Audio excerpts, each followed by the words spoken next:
We're going to grade the entire Cowboys offseason. Before we get into it, grade the offseason from your perspective. How do you feel about what the Cowboys did as a whole this offseason? A, B, C, D, or F? Let me know in the comment section of today's show. So for today's grades video, we will look at the coaching staff again. Haven't done that in a while. The free agency / trade additions, some free agency personnel losses, of course, the 2025 NFL draft picks, and we'll kind of go through some winners and losers from that side as well. I want to start by trying to keep all these individual parts separate and kind of, it then kind of leads to like a cumulative bump up at various points, but then we'll kind of grade them all together because I think there are different elements, even if they all are interconnected in the end. And I think the biggest move of the offseason has to be the first one made, right? Isn't that the hiring of Brian Schottenheimer? Isn't that the one that has the largest impact on the entire everything about this Cowboys team? I think that is your biggest move that you made. And that hiring process objectively was bad. They did not go about it in the right way. I don't think that's arguable. Doing a not real coaching search, not interviewing top guys, interviewing a few people, and promoting the first-time OC without actually trying to hire the best candidate and seemingly being committed to keeping some semblance of, continuity, which, do you need that? I don't know. For the most part, I think actually everything after that has been arrow pointing upward. I think everything Schottenheimer has said has been very good so far. I think his hires, the free agency, all of that was in the correct direction. I'm a little curious how Nick Sorensen fits in as the special teams coach. I think the Matt Eberflus hire as DC, logical. That fits everything. I think he's a good DC too. Clayton Adams, I'm intrigued by as the offensive coordinator. We don't know how good Brian Schottenheimer is going to be. That's a huge factor there. I think keeping Lindo Wells was a big move. I like Junior Adams as an upside receivers coach. Maybe a young college guy will help manage George Pickens some. Connor Riley, you pulled a sitting college offensive coordinator, going to be your line coach. Feels like a win. The Cowboys are mostly just running it back with Matt Eberflus' defense. Andre Curtis, Dave Borgonzi, David Overstreet. Aaron Whitecotton's got pretty good reviews. Some of the other assistants kind of stuck around. Ken Dorsey is here. I forgot about that to an extent too. Tyquan Underwood is a former player. I think the staff overall is solid. A lot of this comes down to like, hey, do you trust Brian Schottenheimer as the head coach? Right? Assistant other coaches, Carlos Polk interviewed for the special teams job. J.J. Clark was a kind of higher-ranking college coach that made the jump to the NFL. I think it's a solid staff. The process stunk. I think there are very valid concerns to have about the head coach still. So I give it a B in the end, and that is very much weighted in favor of the assistants and trying to give Schottenheimer a fair shot that I did not give him in the interview process. So what is your confidence level in Brian Schottenheimer as the Cowboys head coach? I do want you to think about this one. Scale it for me from 1 to 10. 1 on the low end, 10 on the high end. Let me know in the comments section of today's show. All right, free agency additions / re-signings. The big splashy one was keeping Osa Odighizuwa on a deal that, relative to what Milton Williams got, looks pretty darn team-friendly. They kept free squares, CJ Goodwin, Juanyeh Thomas, Brock Hoffman, cheapish deals for Marquise Bell, the long snapper, Kevontae Turpin. They added Javonte Williams. They signed Robert Jones, who will be a backup. Solomon Thomas gets a 2-year deal to kind of be a rotational defensive lineman. Upside swings on Peyton Turner. Trades for Kyer Elam and Kenneth Murray. Love the Jack Sanborn signing. Dante Fowler was, by their own standards, a bigger splash than what they've made in the past. $6 million, that's a lot for them, but it's a player that they know. Paris Campbell, Miles Sanders actually might not be guaranteed roster spots. They traded for Joe Milton to be a backup QB. Sadiq Charles and Hakeem Adeniji feel like camp bodies because those are non-guaranteed contracts. And then, of course, the big one, the trade for George Pickens, the one that happened after the NFL draft, which we'll come back to in a little bit. The free agency losses, meanwhile, you lose Trey Lance. Okay, Cooper Rush leaves, whatever. Rico Dowdle left for a shockingly cheap deal with Carolina. That one felt like a misjudgment of the market by everybody involved, and especially Rico. Cooks up for the Saints, not bothered by it. Jordan Lewis once stung, but like Udoga, okay. I don't actually love him that much anyway. Chauncey Golston leaves, okay. DeMarcus Lawrence, guess there were some culture issues there, / friction in how they wanted to lead. I don't think the quality of this free agency class is elite by any stretch of the imagination, but the quantity was far better than previous years for the Dallas Cowboys. I wouldn't call it an elite free agency. By the Cowboys standards it is. But just independent of what the Cowboys normally do and across the NFL, I think that's a pretty darn good free agency class. Today's show is made possible by Prize Picks. It is the best place to turn your sports knowledge into cash. With millions of members, Prize Picks has made daily fantasy sports accessible to all. You pick more or less on at least 2 players for a shot to win up to 2,000 times your cash. Run your game all season long on Prize Picks. Cash in on the basketball playoffs with Prize Picks. Don't miss your chance to add your favorite players from the court to your Prize Picks lineups. Points, boards, assists. Take your pick of more or less for a shot to 2,000 times your cash today. They've also got season-long football Prize Picks slates. I like the less than here. The Lions offense won't be as good. Kelsey won't be as involved. Rashee Rice will be heavily involved. Jaden Daniels won't be, I think, asked to run as much, nor do they probably want him to.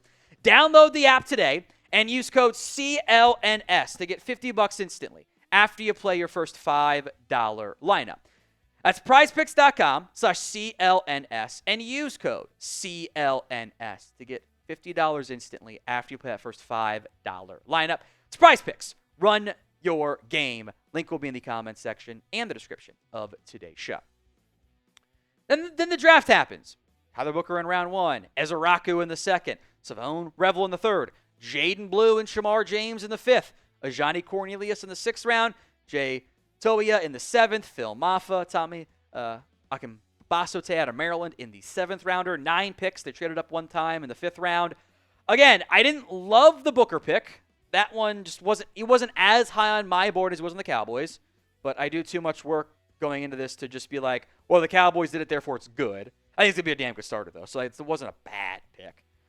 I'll give the Cowboys credit. I think in years past, they've gotten themselves into trouble when they've, forced for the need pick, or, I think that was the Guyton pick, really, / went, well, we can just coach up the super raw guy.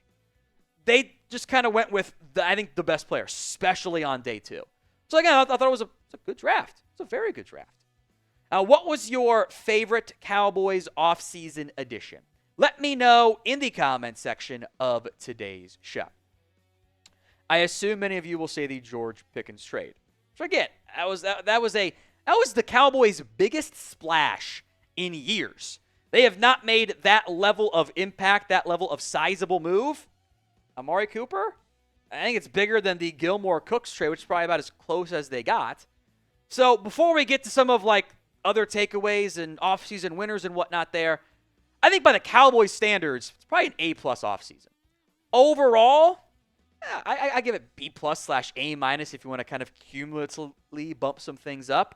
I think there is some unfinished business here. You have not gone out and done the extensions you need to. I think there is still valid concern of how good of a head coach is Brian Schottenheimer actually going to be, because it's super hard to have the level of playoff success we all want if you don't have a top 10 head coach. That's actually really challenging to pull off. But isn't this the best Cowboys offseason since, I don't know? The bar is extremely low here because we can play that every year. I don't think Super Bowl is the expectation. I don't think that's fair given where you finished last year. I think you can use the Vegas lines of the 7.5 was the over-under win total. Might jump to 8.5. That's not very high. I do think back in the playoffs should be. I think it should be the expectation. And maybe most importantly, doesn't this offseason kind of give us some hope again? The vibes were bad last year.